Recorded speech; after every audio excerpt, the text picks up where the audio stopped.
അന്ന് ആ ഹാളിൽ നടന്നത് വെറും ഒരു യാത്രയയപ്പ് യോഗമായിരുന്നില്ലേ? കൃത്യമായി പ്ലാൻ ചെയ്ത രാഷ്ട്രീയ കെണിയായിരുന്നോ?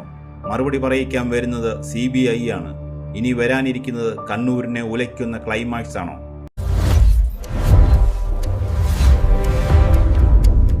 കേരള മനസാക്ഷിയെ ഇപ്പോഴും വേട്ടയാടുന്ന ഒരു മരണമുണ്ട്. കണ്ണൂർ മുൻ ADM നവീൻ ബാബുവിൻ്റെ മരണം. ആ മരണവുമായി ബന്ധപ്പെട്ട കേസ് ഇപ്പോൾ ഒരു വലിയ രാഷ്ട്രീയ യുദ്ധത്തിലേക്ക് വഴിമാറുകയാണ്. കേസ് CBIക്ക് വിടാൻ പുതിയ UDF സർക്കാർ തീരുമാനിച്ചിരിക്കുന്നു.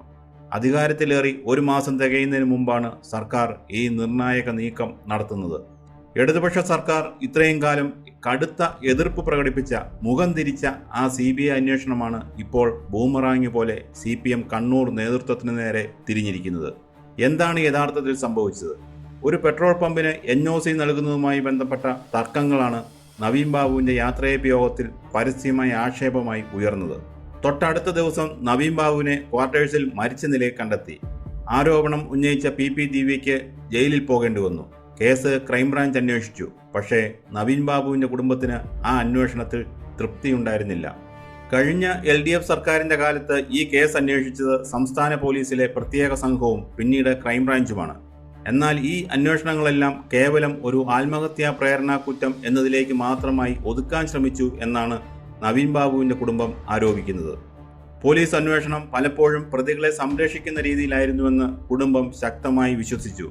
പമ്പ് അനുമതിക്കായി അപേക്ഷ നൽകിയ പ്രശാന്തൻ, അതിനു പിന്നിൽ പ്രവർത്തിച്ച മറ്റ് ചില ഉന്നതർ, ഇവരെക്കുറിച്ചൊന്നും കൃത്യമായ അന്വേഷണം നടന്നില്ല. ഫോൺ കോൾ രേഖകൾ പരിശോധിക്കുന്നതിലും ഗൂഢാലോചന പുറത്തു കൊണ്ടുവരുന്നതിലും സംസ്ഥാന ഏജൻസികൾക്ക് വീഴ്ച പറ്റി. കുടുംബം ചോദിച്ച ചോദ്യങ്ങൾ ഇതൊക്കെയായിരുന്നു. യാത്രയയപ്പ് യോഗത്തിലേക്ക് ക്ഷണിക്കപ്പെടാതെ എത്തിയ PP ദിവ്യയ്ക്ക് കൃത്യമായ വിവരങ്ങൾ നൽകിയത് ആരാണ്? നവീൻ ബാബുവിനെ മാനസികമായി തകർക്കാൻ വലിയൊരു ഗൂഢാലോചന നടന്നിട്ടുണ്ടോ? സംസ്ഥാന ഏജൻസികൾ ഈ ചോദ്യങ്ങൾക്ക് മുന്നിൽ കണ്ണടച്ചു. കേസ് CBIക്ക് വിടണമെന്ന കുടുംബത്തിൻ്റെ ആവശ്യത്തോട് അന്നത്തെ ഇടത് സർക്കാർ പൂർണ്ണമായും മുഖം തിരിക്കുകയാണ് ചെയ്തത്. ഭരണം മാറി പുതിയ UDF സർക്കാർ അധികാരത്തിലെത്തി. നവീൻ ബാബുവിൻ്റെ കുടുംബം പുതിയ സർക്കാരിന് മുന്നിലും തങ്ങളുടെ ആവശ്യം കൃത്യമായി ഉന്നയിച്ചു.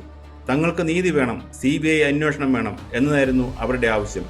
കുടുംബത്തിൻ്റെ ആവശ്യത്തോട് വളരെ വേഗത്തിലാണ് പുതിയ ആഭ്യന്തര വകുപ്പ് പ്രതികരിച്ചത്. അധികാരമേറ്റ ഒരു മാസം തികയും മുൻപ് തന്നെ കേസ് CBIക്ക് വിടാൻ സർക്കാർ തീരുമാനിച്ചു. ആഭ്യന്തര വകുപ്പിൽ നിന്ന് ഇതിനായുള്ള ഔദ്യോഗിക വിജ്ഞാപനം ഉടൻ തന്നെ പുറത്തിറങ്ങുമെന്നാണ് റിപ്പോർട്ടുകൾ. പുതിയ സർക്കാരിനെ സംബന്ധിച്ച് ഇതൊരു വലിയ രാഷ്ട്രീയ നീക്കം കൂടിയാണ്. മുൻ സർക്കാരിൻ്റെ കാലത്ത് അട്ടിമറിക്കപ്പെട്ടു എന്ന് ആക്ഷേപമുയർന്ന ഒരു കേസിൽ കൃത്യമായ ഇടപെടൽ നടത്തിക്കൊണ്ട് തങ്ങളുടെ രാഷ്ട്രീയ നിലപാട് വ്യക്തമാക്കുകയാണ് UDF ഇവിടെ ചെയ്യുന്നത്. എന്തുകൊണ്ടാണ് CPM CBI അന്വേഷണത്തെ ഇത്രയധികം ഭയപ്പെടുന്നത്? അല്ലെങ്കിൽ എന്തുകൊണ്ടാണ് അവർ ഇതിനെ എതിർക്കുന്നത്?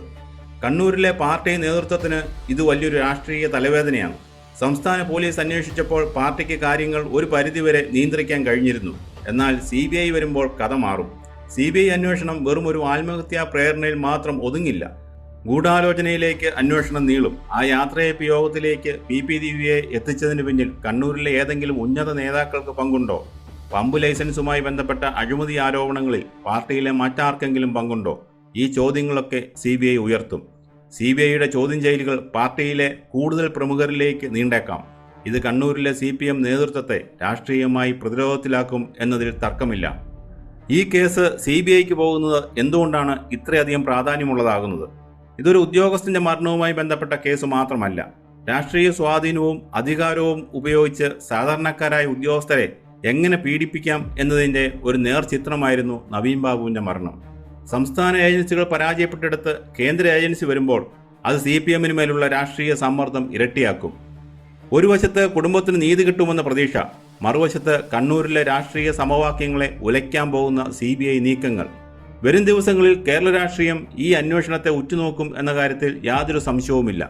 നവീൻ ബാബുവിന് യഥാർത്ഥത്തിൽ എന്താണ് സംഭവിച്ചത്? ആ സത്യം CBI പുറത്തു കൊണ്ടുവരുമോ? നമുക്ക് കാത്തിരുന്ന് കാണാം.